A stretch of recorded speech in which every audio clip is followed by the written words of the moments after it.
warahmatullahi wabarakatuh.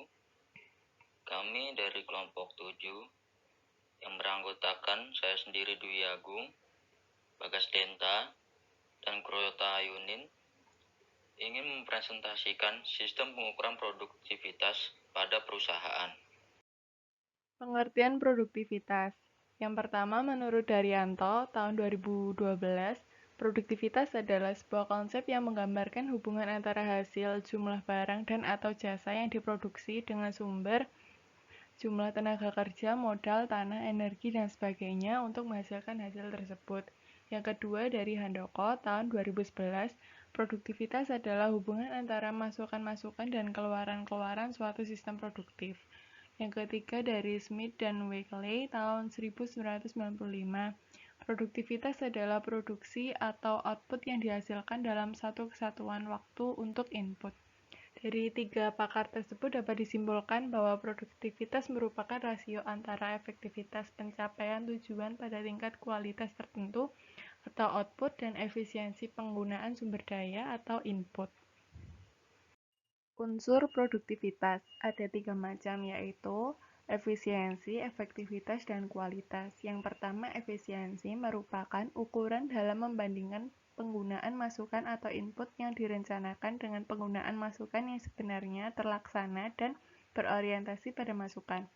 Rumus dari efisiensi yaitu performasi aktual dibagi standar yang ditetapkan.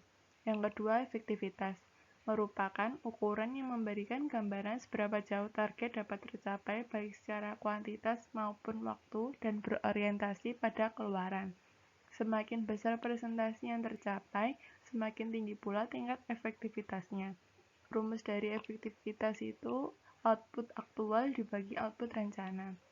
Yang ketiga, kualitas merupakan ukuran yang menentukan seberapa jauh penentuan persyaratan, spesifikasi, dan harapan. Kualitas sulit diukur secara sistematis melalui rasio output dan input. Pengukuran produktivitas itu ada 2 macam. Yang pertama, produktivitas total, dan yang kedua, produktivitas parsial. Produktivitas total itu menghitung perbandingan output dan input secara keseluruhan. Rumus dari produktivitas total itu total output dibagi total input.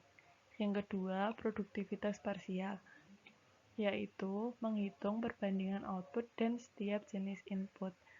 Rumusnya produktivitas parsial sama dengan total output dibagi jenis inputnya. Manfaat pengukuran perusahaan. Menurut Vincent Gaspenes tahun 1993 dalam bukunya yang berjudul Manajemen Produktivitas Total. Yang pertama, perusahaan dapat menilai efisiensi konvensi sumber dayanya. Yang kedua, perencanaan sumber daya akan lebih efektif dan efisien. Yang ketiga, dapat mengorganisasikan tujuan ekonomis dan non-ekonomis. Keempat, perencanaan target tingkat produktivitas di masa yang akan datang dapat dimodifikasi kembali berdasarkan informasi pengukuran tingkat produktivitas sekarang. Yang kelima, untuk meningkatkan produktivitas perusahaan dapat ditetapkan berdasarkan tingkat kesenjangan produktivitas yang ada, di tingkat produktivitas yang direncanakan, dan tingkat produktivitas yang diukur. Keenam, informasi dalam membandingkan tingkat produktivitas di antara organisasi perusahaan dalam industri sejenis dalam skala nasional maupun global. Yang ketujuh, menciptakan tindakan kompetitif berupa upaya-upaya peningkatan produktivitas terus-menerus. Elemen pengelolaan sumber daya. Yang pertama, manajemen sumber daya manusia. Manusia yang membuat perencanaan, mereka pula yang melakukan proses untuk mencapai tujuan tersebut. Tanpa adanya SDM, maka tidak ada proses kerja sebab pada prinsip dasarnya mereka adalah makhluk pekerja. 2. Uang. Dengan ketersediaan uang atau dana yang memadai, maka manajemen perusahaan akan lebih leluasa dalam melakukan sejumlah efisiensi untuk mencapai tujuan akhir, perseroan, atau memperoleh laba yang maksimal. 3. Bahan baku. Bahan baku atau material sangat vital dalam proses produksi. Tanpa bahan baku, perusahaan manufaktur tidak bisa mengelola sesuatu untuk dijual. Yang keempat, mesin. Dengan adanya mesin, maka waktu yang dibutuhkan dalam proses produksi akan semakin cepat dan efisien. Di samping efisien, tingkat kesalahan manusia atau human error dapat diminimalisir. 5. Metode. Dibutuhkan suatu metode atau standar operasional prosedur yang baku untuk menerapkan manajemen untuk mengelola sejumlah unsur-unsur di atas. Keenam, pasar. Agar dapat menguasai segmentasi pasar, pihak manajemen harus memiliki strategi pemasaran yang handal dan dapat bersaing dengan kompetitor market sejenis baik dari sisi harga, kualitas, maupun kuantitas. Syarat dalam pengukuran produktivitas.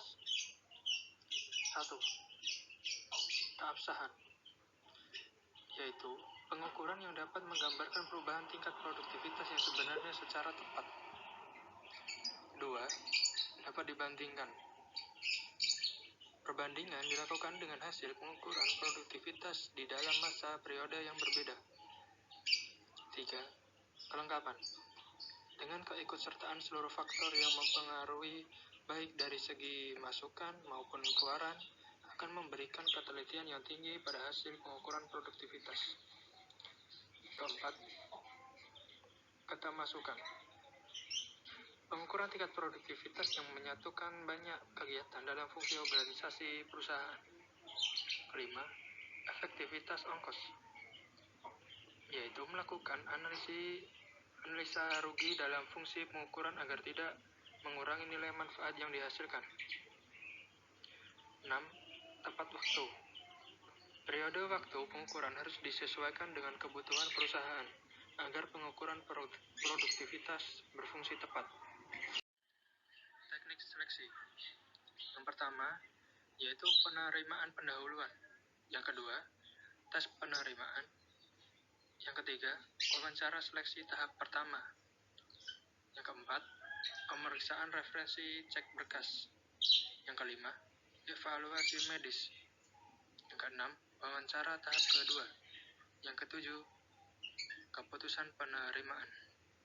Produktivitas pada fungsi perusahaan. Yang pertama, berguna untuk menentukan jenis rasio mana yang akan digunakan. Yang kedua, untuk meningkatkan daya saing produk yang didapat diproduksi di pasar global yang sangat kompetitif. Yang ketiga, untuk mengetahui tolak ukur produktivitas yang telah dicapai sebagai dasar perencanaan yang bagi peningkatan produktivitas di masa yang akan datang. Keempat, untuk mengetahui faktor-faktor yang mempengaruhi tingkat produktivitas produksi. Presentasi dari kelompok kami, kurang lebihnya mohon maaf. Assalamualaikum warahmatullahi wabarakatuh.